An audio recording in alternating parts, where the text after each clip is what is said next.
It's just like writing a book. Before you can even start the process, you have to learn to read and write. You have to learn structure and syntax. You have to learn to put words into a sentence and sentences into paragraphs and paragraphs into chapters. If you leave a step out, the book will make no sense and readers will not benefit from it. Imagine a book with no periods or commas, no paragraphs or chapters. It just doesn't work.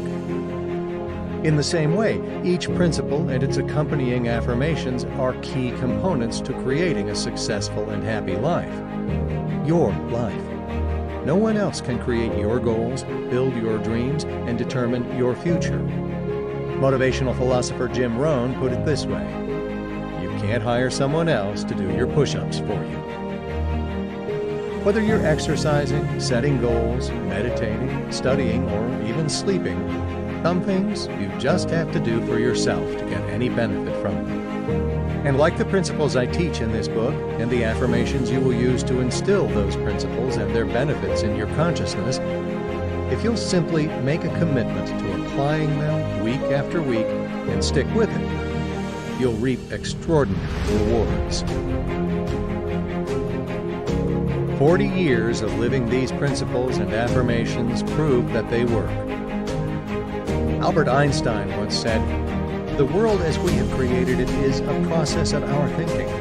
It cannot be changed without changing our thinking." Affirmations are the tool that day by day will slowly change your thinking. Make even greater effort by implementing these principles in your life, and things will begin to happen that you never thought possible. It happened for me, and this is Jack talking. Growing up in Wheeling, West Virginia, I lived in an average home. My dad was a workaholic and my mom an alcoholic. I earned cash during summers working in my grandfather's florist business and as a lifeguard at the local pool.